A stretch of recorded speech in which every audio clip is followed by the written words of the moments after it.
warahmatullahi wabarakatuh. Perkenalkan, kami dari kelompok 3. Pada kesempatan kali ini kami akan mempresentasikan mengenai perusahaan Go Public dan pasar modal. Saya Geviran Nur Fatimah, NPM 213214010, bersama rekan saya, M. Bayu Trianto, NPM 213214001, Khairiyah Ramadhani, NPM 213214011, Juliana Sari Borus Tompul 213214005, dan Azhari Wijaya NPM 213214004. Baiklah, materi yang pertama akan dipaparkan oleh rekan saya, M. Bayu Trianto. Public. Sebelumnya sini saya akan menjelaskan pengertian perusahaan Go Public.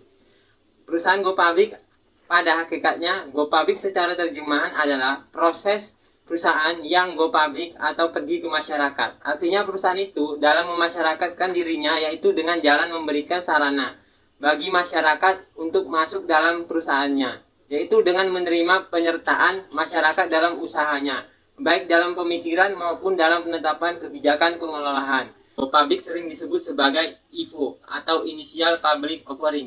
Selanjutnya ada jenis-jenis perusahaan. Jadi jenis-jenis perusahaan ini terbagi menjadi dua, yaitu perusahaan terbuka dan perusahaan tertutup. Perusahaan tertutup yaitu suatu perseroan terbatas yang saham-sahamnya masih dipegang beberapa orang atau perusahaan itu sendiri.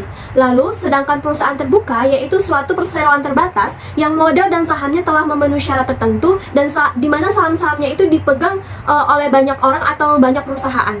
Berikut syarat-syarat perusahaan Go Public. Pertama, perusahaan memiliki berbagai alternatif sumber pendanaan baik yang berasal dari dalam perusahaan maupun di luar perusahaan. Kedua, perusahaan perlu melakukan persiapan internal dan penyiapan dokumentasi sesuai dengan persyaratan untuk Go Public ataupun penawaran umum serta memenuhi persyaratan yang ditetapkan oleh Badan Pengawas Pasar Modal dan Lembaga Keuangan atau BAPEPAM.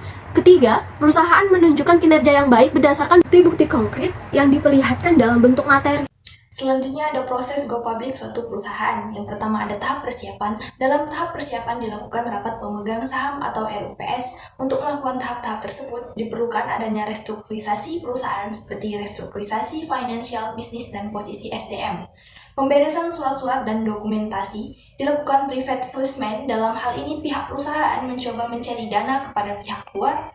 Yang kedua, tahap pendahuluan. Penunjukan pihak yang terlibat seperti penjamin emisi, akuntan publik, konsultan hukum, notaris, dan lain sebagainya. Yang kedua ada proses underwriting, berfungsi sebagai pihak yang akan mengatur pemasaran sampai terjualnya saham di pasar perdana. Selanjutnya ada restrukturisasi anggaran dasar yang dilakukan oleh pihak notaris bersama-sama dengan konsultan hukum. Selanjutnya, pembuatan laporan dan dokumentasi Go Public lainnya, pencatatan pendahuluan atas saham-saham di bursa efek. Yang ketiga, pelaksanaan. Dalam tahap pelaksanaan ini dilakukan beberapa hal, yaitu pengajuan pendaftaran, diskusi, pembuatan dan praktus, berkunjung ke tempat-tempat investor, penjatahan, pencatatan saham di bursa efek, dan proses jual beli.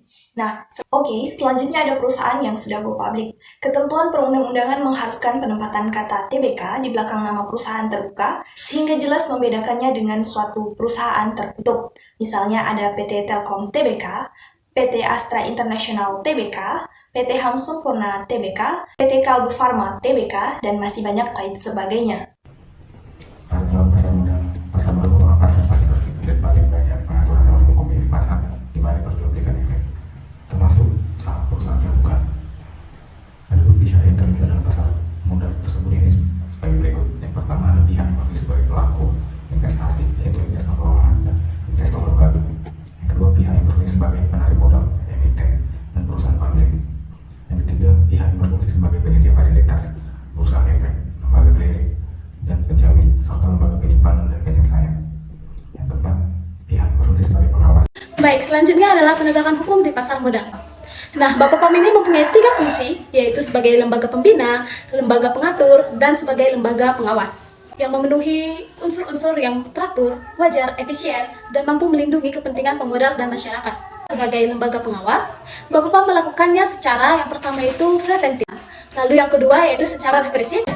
BAPEPAM mempunyai 2 wewenang, yaitu sebagai wewenang pemeriksaan, lalu yang kedua sebagai wewenang penyidikan. Baik, kesimpulan pada materi kali ini, Go Public merupakan salah satu cara yang dilakukan oleh perusahaan untuk mendapatkan tambahan dana dalam rangka pengembangan dana yang diperoleh oleh perusahaan Go Public.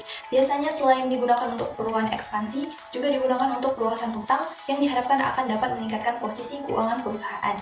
Di samping itu, untuk memperkuat struktur permodalan Go Public juga dimaksudkan untuk memperkuat modal kerja perusahaan. Sekian dari kelompok kami. Jika ada kekurangan kami mohon maaf, jika ada kelebihan kami mohon dikembalikan. Wassalamualaikum warahmatullahi wabarakatuh.